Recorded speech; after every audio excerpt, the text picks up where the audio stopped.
Bonjour à toutes et à tous, voici l'analyse du Dow Jones et du CAC 40 pour le lundi 5 mars.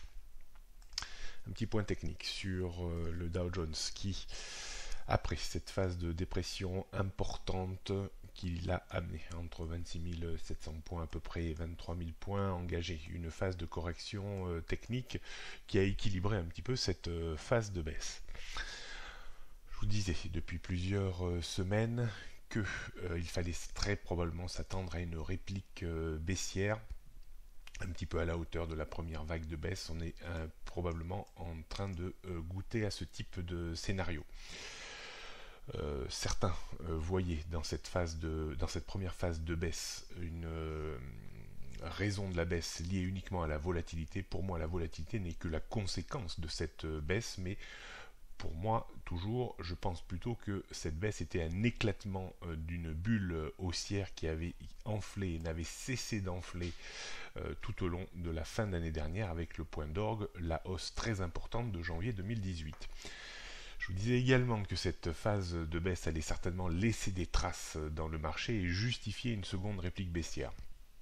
Maintenant, le tout est de savoir si on va creuser et on va revenir à proximité immédiate du point bas qui a été fait, voire même passer légèrement en dessous, ou si finalement on va s'arrêter sur les niveaux actuels qui est un petit niveau de support intéressant autour des 24 300, 24 400 points et essayer de nouveau de tenter une reprise en direction des 25 000. Si cette reprise devait échouer à 25 000, il faudrait s'attendre de nouveau à une vague de baisse qui reviendrait certainement à proximité immédiate des points bas faits ces dernières semaines, voire même un peu plus bas.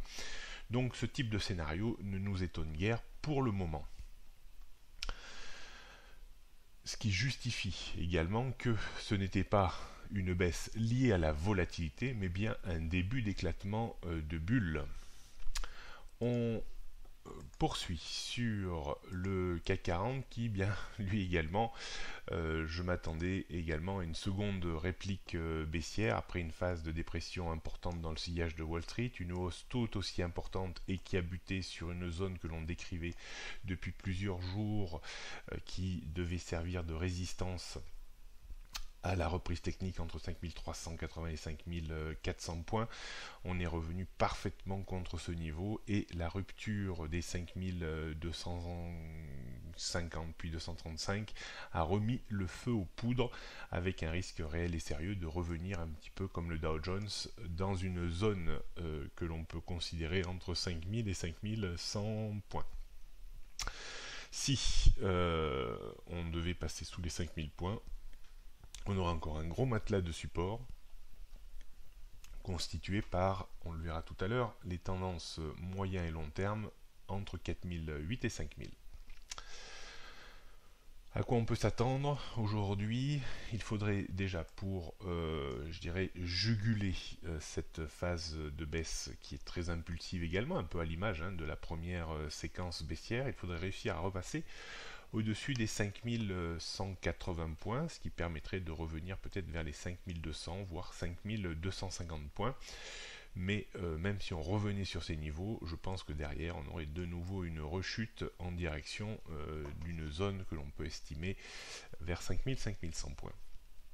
Si on passe sous le point bas de vendredi dernier, on s'était repris un tout petit peu du reste à la clôture de vendredi, si on repasse sous les 5120 points, je pense qu'on aura du mal à échapper aux 5100, aux 5050, voire même peut-être aux 5000, alors peut-être pas aujourd'hui, mais dans les prochains jours. On poursuit sur les repères techniques, donc ça a beaucoup bougé ces derniers temps, en raison bien entendu de ce retour de la volatilité, qui n'est qu'une conséquence de la baisse et non pas une justification de la baisse. C'est très important. C'est une très grosse erreur psychologique que de croire que cette baisse n'était que technique et que liée à de la volatilité. Cette baisse, pour moi, est beaucoup plus profonde et va laisser des traces. Donc résistance 5180, 5200, 5250, 5300, 340, 380 et 400. En termes de support, on surveillera vraiment attentivement le point bas de la semaine dernière, vers les 5120 points. En dessous, 5100, 5050, 5000 points, tous les 50 points grosso modo, un petit point de support. La tendance court terme, eh bien, c'est réaligné à la baisse, hein, en dessous des 5300 points. Donc on est toujours prêt en sandwich entre une tendance baissière court, début, moyen terme et une tendance haussière moyen long terme. Donc rien de bien nouveau quant à ça.